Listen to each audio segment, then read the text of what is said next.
highlighting the good in the community. And man, do we need it. I'm so blessed and lucky. This is Pastor John McClain here with my bosom buddy, one of my favorite people in the whole wide world, Andrea Ruiz, with my accent of I Believe in Myself coaching. And I just feel just so happy. I'm just in such a good mood today. Yeah, man. happy anniversary. Happy anniversary, everybody. I know, man. 2 years. Just wow. me and you just been partying just week after week after week. Every now and again, we'll have to fill in for each other, but we've been good with that. We've been rolling with it. I mean, I don't know. We reflecting back. Well, maybe we'll have a reflection episode next episode or something, or at least a piece where we think of all the different people and organizations we've spoke with over the past 2 years. Yep.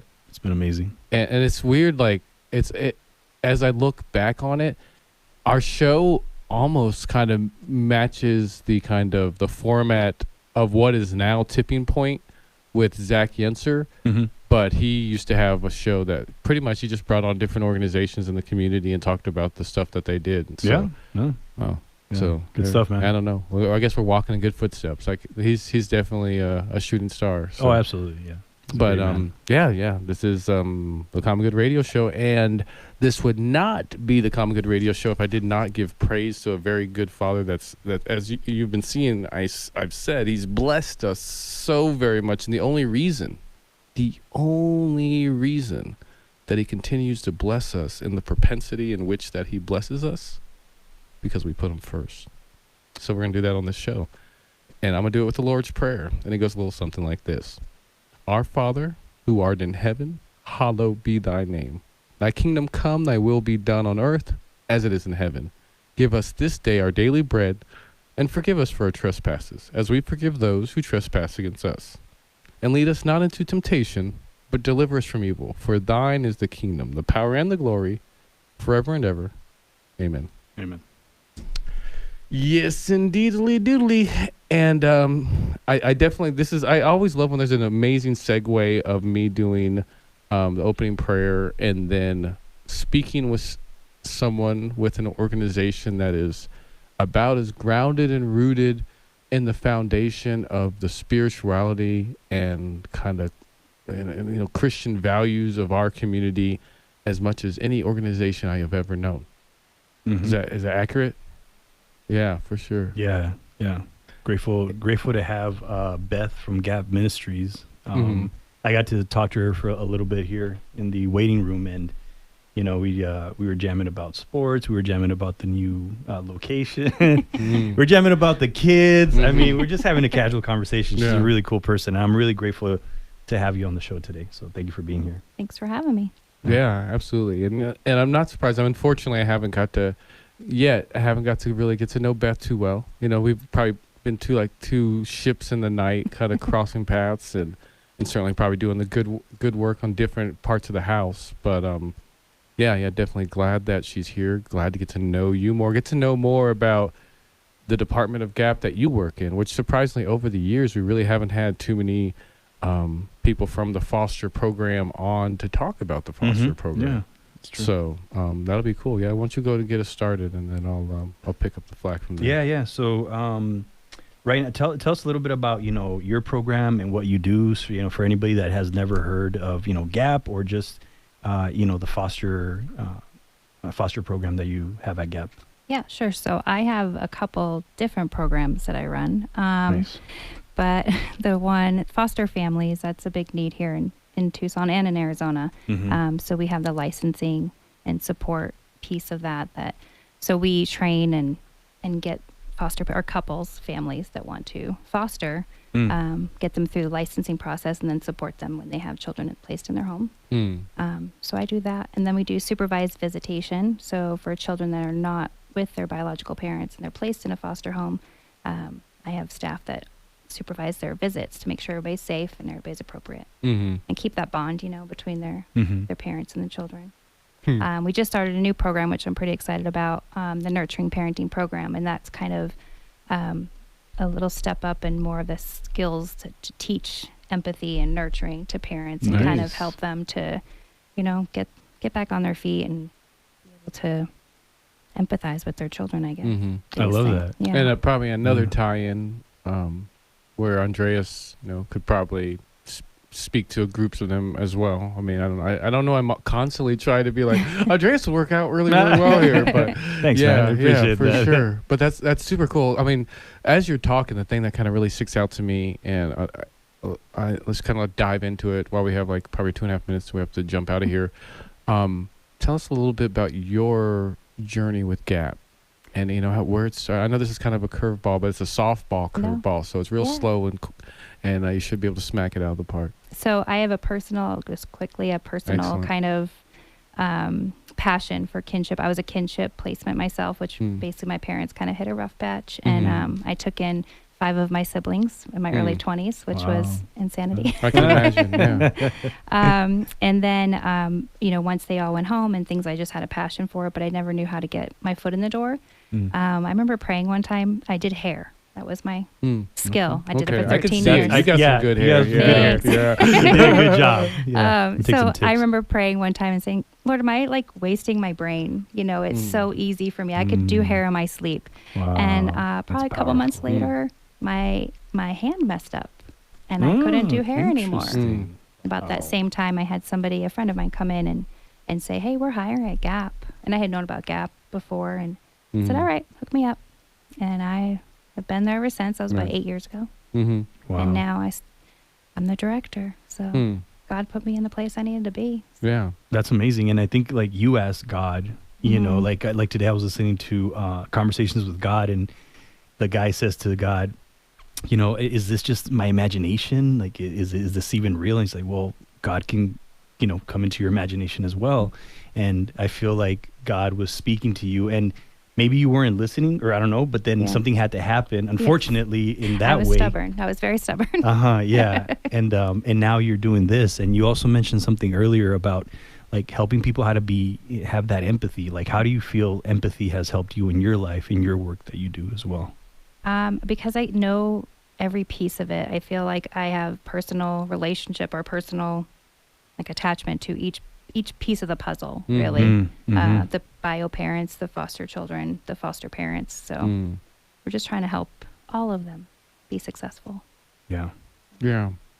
And with your work so far, like, I don't know, again, as you're talking about, it's like, seems like such heavy work. Like, how do you not take that home with you every day? How do you leave that at the door when you go home? It's tough. Yeah. It is tough. I have self-care. Yeah. Yeah. I try really hard to leave it at the door when I go in, take some extra minutes in my car when I pull in the driveway. There you go. Kind of decompress. And that's pretty much why I asked it, because I'm sure you do, do things, and then you're kind of like even leading into it with, kind of God calling you into it, and, him kind of giving you that strength and some capacity to deal with stuff. I think Andrea used to work in foster care. I work in behavioral health, so it's, it can be difficult, but we'll talk about more fun stuff and more after the break. It's the Common Good Radio Show, brought to you by Bed and Rescue Mission. I got a buddy. His name is Andrea Ruiz. That's with my accent. And he does I Believe Myself coaching, and he has a little something to tell you about his work. Yeah, so I have something coming up. It's the blueprint on how to turn goals into achievement mastermind that will be coming out in the next few months. If you're interested and you'd like to join to get clarity on your goals and your dreams and ultimately find your life's purpose. It's just having fun in studio, just hanging out with friends. Yeah. Is what it feels like. That's what it is. Yeah. It's like a modern day episode of Friends, except for like more diverse. Yeah, definitely. Like a diverse modern Friends. Yeah. Is that accurate, Beth? Yes. Awesome. So we got Beth with Gap Ministries here in studio with us. I'm Pastor John McClain, here with Andrea Ruiz of I Believe Myself Coaching. And we're having a good time. We're talking about, some moving stuff, some touching stuff, some deep, serious stuff. Like, you brought your shovel and your tractor ready to dig today, because we're getting to it, which is cool. So I guess before we forget about it and we start talking about, just fun stuff like ice cream and cartoons and umbrellas, tell us about the Campus of Hope and like what's going on with that and that amazing place. I got the good fortune of stopping by yesterday, just briefly because I had to race off to class. But that place, you tell us. Yeah, you tell us. It's amazing, and it's going to be amazing for our community. But yeah, Campus of Hope, there's 5 acres, a couple different buildings. Not sure how many, Mm-hmm. but really just kind of opening that door to expand on the amount of people that we can help. Yeah. GAP has many different programs, Mm-hmm. from the community warehouse to the culinary program, things like that. Mm-hmm. So yeah, we had a grand opening yesterday. It was pretty awesome. It was really super cool. Yeah. Mm-hmm. And in classic Gap fashion, it was all out. Yeah. It was all out. Everybody and anybody was there. Yeah, seriously. All type of like pompous, all the get up, all the flash and the glitter and the big ribbon, and yeah, it was super cool. It was awesome. For you, like, how was that experience for you? And how was the experience actually for everybody there yesterday? How was that? I mean, it was amazing. I know I keep saying that, but it really was. I mean, it was really cool to see how many people were coming out. You do these things and we don't really get seen, I guess. A lot of these things, we're kind of doing them, but people don't really know what you do, Yeah. So having that many people come out and be open to learning about what we do was pretty cool to me. Yeah. So another thing that really impressed me about the happening yesterday is how much of a response I'm getting from the community for supporting you guys. Like whether it's That's like awesome. likes on Instagram or Facebook or people out in the community bumping into at the grocery store that are saying, "Hey, I saw you went to the," or even today when Andreas, I was telling Andreas about how I went to it. He's like, "Oh yeah, you went to that? Cool." Because people that do know about you definitely support you 1,000%, and people who don't know about you that I get to tell you about you, it's like I just told them about where we keep a diamond at.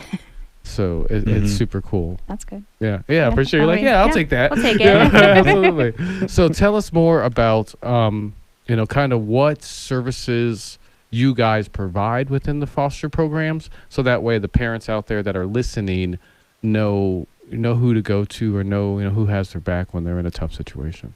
Yeah. So our foster care, like I said, licensing and support, we walk through that entire journey with them.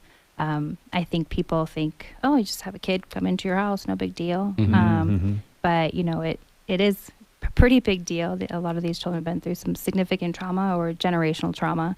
So it's not just like having a kid stay the night or, one of their children's friends.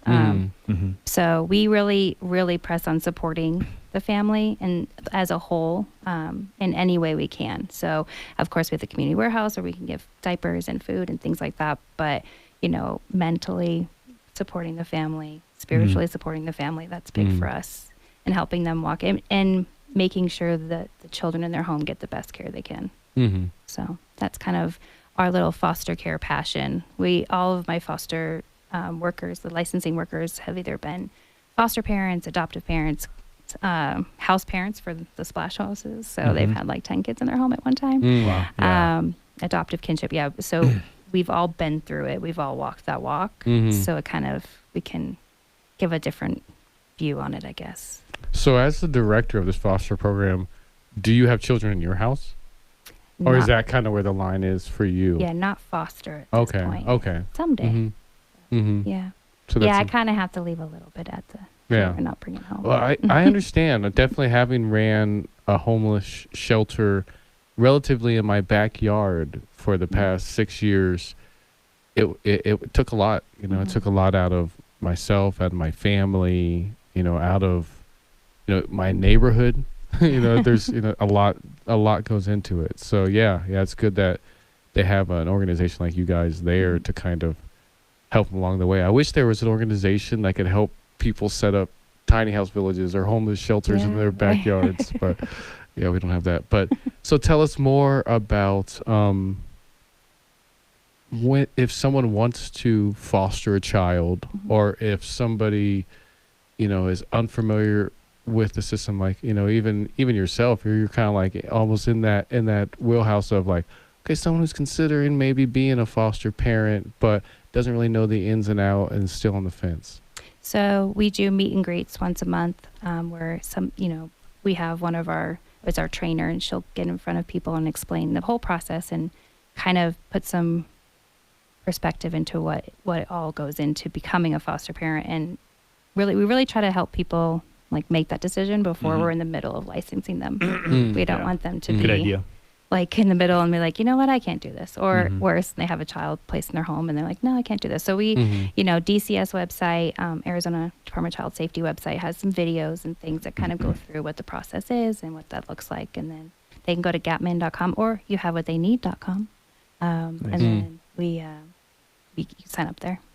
Nice. We have a number. All of our contact information is there. Nice. And when she says Gap Men, which like it all of the Gap people that come on, I always have to clarify because you guys never clarify. It's Gap MIN. Yes, sorry. Do we say it so fast? No apologies for you because everybody does it.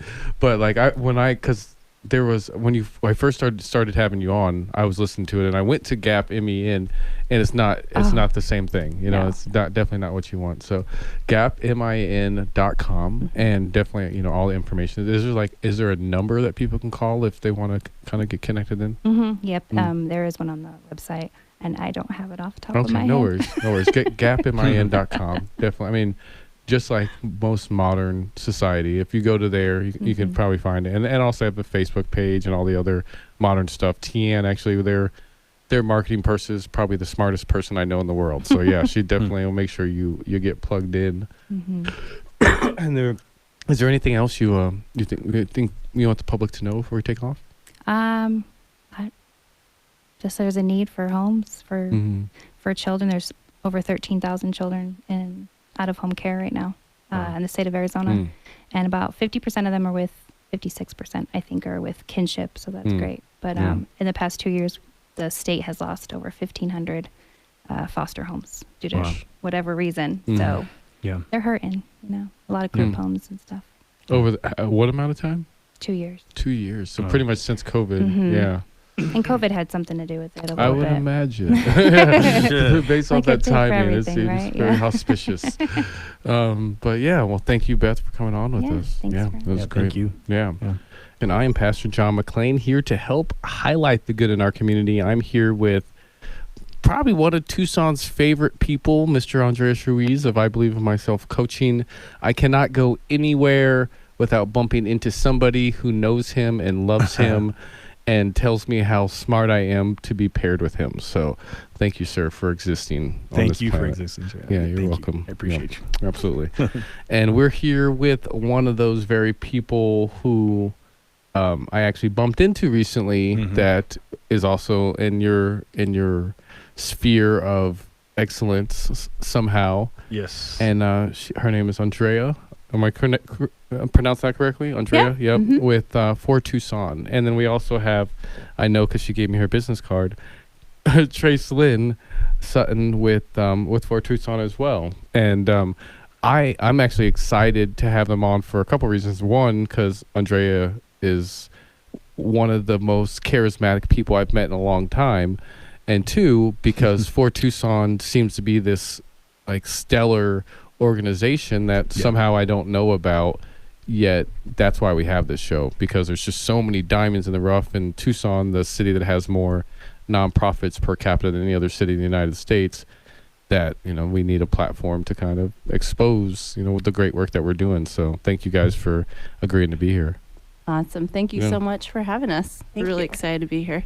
Yeah. So I guess right off the crack, why don't you guys tell us what is For Tucson?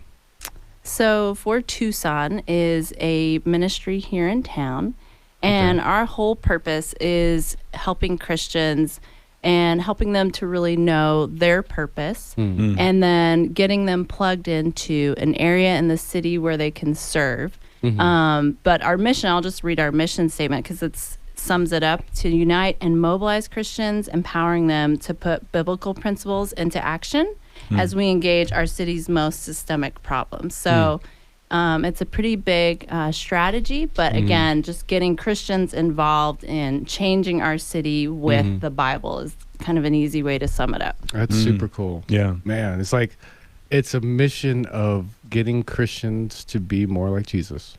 Exactly. That is super awesome. Yeah. Now I can see why we got along really well yesterday, and we were both tickled by the the little bits that we got to share with each other, because we both get to do Jesus work. Amen. Yeah, man, Yeah. that's exciting place to be in the world. Well, and one of the things that really lights me up is just helping individuals to really figure out what it is that they're made to do, that God actually gave them a purpose, that he put gifts and skills and strengths and all these things inside of them, a dream. And a lot of Christians, I don't think, are tapped into that. Oh. And so I get to be a part of helping individuals figure that out. Interesting. Yeah. So kind of a little bit of a curveball from a softball here. Give me the background on For Tucson and the origin and some of the, I guess, the past projects that got us to this day. Yeah, so I think really it all starts with Mark Harris, our CEO. Okay. He's really the vision holder, and basically what happened before was he'd been leading leading a church as a pastor for many years, and then for like 10 years or so in Tucson. And I can't give you the exact year, but I won't hold you to it. You're not in the court of law right now. You're okay. Well, and for Tucson, we just had our 10th year anniversary, so it was probably about 20 years ago. Nice. And so basically, he realized that the city still wasn't being transformed, like in terms of, people were getting saved, but, murders weren't decreasing. The homeless, weren't being helped. All these different city issues were still around and growing. And so he really just started to seek God on that, and then he kept asking God, how do you transform a city? And so, over the course of time and praying and relationships, God just revealed that to him. So he actually has a book out, and I don't remember the title. It's something like You Are the Light of Your City or something like that. And we have that at the office. We sell it for $10 and on this platform called Our Mayberry. So people can get that. They can get on our website at fortucson.com to find out more about that story. And just for the record, for people listening, it's For Tucson, the number 4, Tucson, TUCSON.com. Exactly. Yeah, I got no you. Spaces. Yeah. So, but yeah, it really started with that. There's a whole strategy that we follow, and it's, unfolding in phases. And so really where we're at this point is phase 2. And so the goal is to have directors over domains, which domains are there's spheres of influence. So if you've ever heard of like the 7 mountains or things like that, we instead of 7 we have more, and that includes things like philanthropy, education, sports. There's a whole list of them. So yeah, that's super cool. And so where we're at now is we're trying to come up with the bones of a plan to impact our in a pilot project. So we've been focusing on the Amphi neighborhood. So building relationships there with other organizations and partners. And then also, we're always looking for individuals in our city in general to become part of our membership, who are passionate about our mission and vision, want to see our city transformed. And people can get involved. And why the Amphi neighborhood, would you say? Tracelyn, do you want to share a little bit more about that? Neighborhood. Let's you have some. Come on, she's having all the fun. That's all I can tell. Amphi neighborhood is it's one of those great old neighborhoods of Tucson. A lot of history in that neighborhood. And one of the cool things about it is it's probably one of the most ethnically diverse neighborhoods. In talking with the high school there, they had shared with us there's 40 to 70 different nations represented there. And, Wow. what does that mean? How can that be? A lot of the refugees that come from around the world end up being placed in homes in that area first. And so we have a huge refugee population. We also have immigrants from other parts of the world, too. Our southern neighbors, Central America, different parts of the world, immigrants often come there also. So it has this beautiful ethnicity that's a real mix. But it's also facing a lot of challenges right now. It has a very high poverty rate. A high school graduation rate is around 70% before the pandemic. Wow. So that's 30% aren't reaching graduation day, right? That's huge. Yeah. I am not here with Andreas Ruiz because he is going to save the world, I believe. Yeah, he has his night job of saving the kittens out of trees and I don't know, people out of burning fires and stuff like that. I don't know. He does a lot of different things, but you'll have to just bear with me. But thankfully, we do have Andrea here, and I have to read it every single time because I'm a name butcher. We have Tracy Lynn with For Tucson here, and I don't know. I mean, it's wild. That's why I'm so thank you, Lord, for letting me have the show to learn about organizations like For Tucson, because it's amazing that you guys, an organization like you guys, exists at the prominence that you exist. Yet I had no idea. What is, man? So, but here we are. Here we are. And I definitely you'll see, I'm going to be around, you guys, and I'm going to be, try to help and be involved as much as possible, because your mission is my mission is your mission, and, whatever overlap, we could figure out, let's do that. Because this, as this past weekend, we were talking about last segment, or segment before last, hopefully we'd be able to talk about last weekend. I went and camped out on the sidewalk from Friday to Sunday morning. Yeah, it's wild. During the day, passing out need items, letting, these little guides, need help guides, let people know what services are actually available to them, because so many people, and I'll share this story and then we'll get on to the good stuff. A woman who just got out of a mental health institute, and she was like, a 50-year-old Latina woman, was a trained interpreter, U of A graduate, had the cosmetology license. And when she got out of the mental health institute, she just happened to find herself at the downtown library, bumped into us, stayed with us for a couple of days. But she never even heard of Sister Jose's. She's never heard of Gospel Rescue Mission. She didn't know of any places. She wasn't even from here. She hadn't been passing through. She got institutionalized while she was here, and now here she is. Wow. Yeah. So, if it wasn't for organizations like you guys, wasn't for organizations like us, how would people know? How do they figure it out? So I think I'm so thankful for what you guys do. Well, we appreciate you giving us the opportunity to kind of talk a little bit about what we do. But, I love your platform, that you're here to share all the great things that so many nonprofits are doing in Tucson, because there's so many people that are excited to help and are empathetic and caring about this community. That's a neat thing about Tucson. I think Tucson really loves Tucson. Yeah. And Tucson cares about the people within it. And that's exciting work to do. So with that, we welcome you. Yeah, thank you. To come on board with us. Yeah, for sure. We are a convening and collaborative organization. And so we actually invite the community to come and speak into what we do. And that's one of the key things that is important to us, that we don't believe in developing solutions in a closed room. We want the 360 perspective. Yeah. We want the people who are affected by challenges in the community to have the same voice as an expert in that field speaking into it. They're equal voices. And it's important that they're equal voices because we believe in doing things with the neighborhoods, with the community, and not just as an outsider reaching in and doing something for people. It's like, no, we're part of your neighborhood. We want you to be speak into and be part of everything that we do. And so that kind of points to task forces. So what are task forces? Yeah. So that's the second phase of the For Tucson's development. And so we have task forces for that 360 view. We focus on a very specific area. Right now we have 3 active task forces. Those are poverty reduction, economic opportunity and development, and housing. So each of those take a deeper dive into the challenges our community is facing within those areas. And so we invite the whole community to speak into developing solutions and addressing specific impact points. And I'll give you an example of an impact point.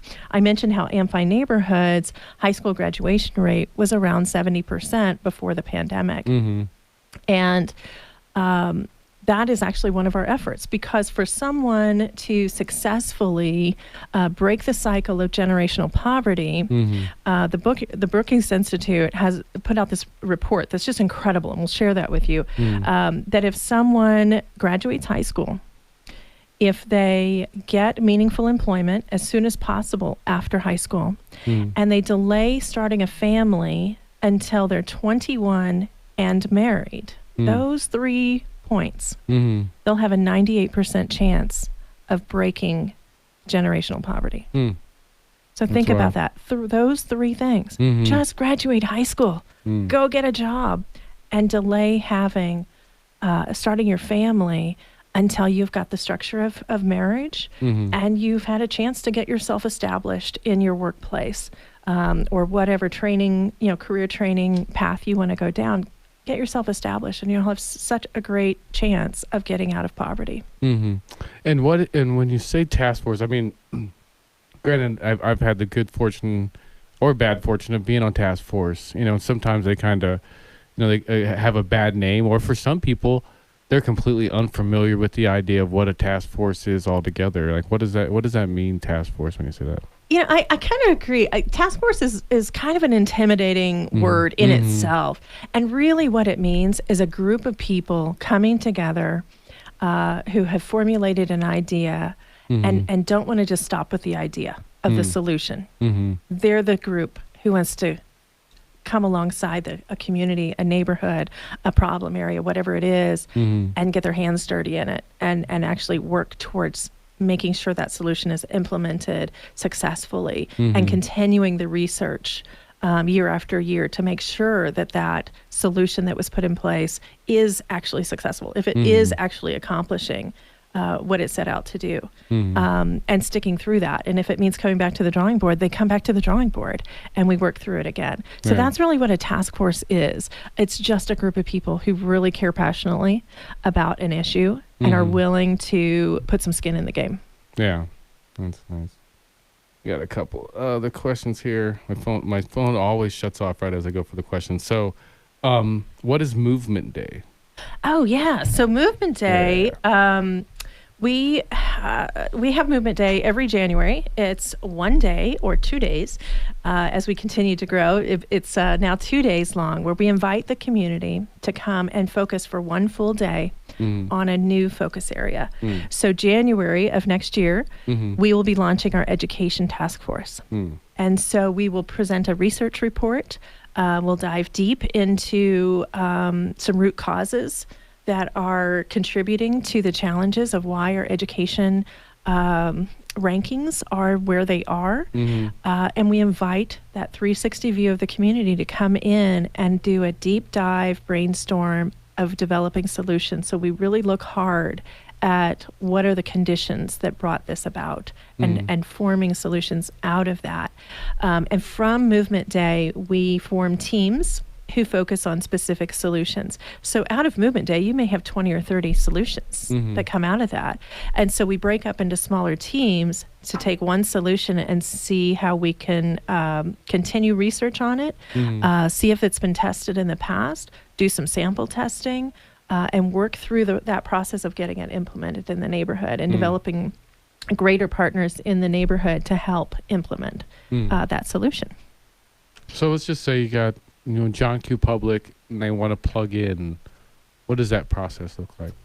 Yeah, and so, and actually, before I answer that question, I did want to highlight, because when we were on the topic of just talking about Tucson and all the different nonprofits and organizations, we have so many. So we actually have an event that's coming up, and because we believe in us partnering together and not competing as organizations, and since everybody knows that in Tucson, we have more nonprofits than per capita than any place else, and so we actually believe in coming together and praying, spending time and getting to know each other. So we actually have a nonprofit leaders prayer summit that's coming up May 5th. So I just wanted to put that out there, because anybody who works in that space can come. But as far as getting involved in general in For Tucson, we are a membership organization, and so we're always looking for people that believe in our mission. It's $10 to be a member, $10 per month, and so $120 per year, just to say, I believe in this mission, to get involved. And then some of the things that we really believe in helping people with is, again, helping people identify their gifts, their calling. So we do hold a purpose workshop, and that's 2 to 4 hours, depending on the amount of people. You basically do some assessments to look at your strengths, your personality, your spiritual gifts, and then you can come and get coached on that, and then you leave with a purpose statement.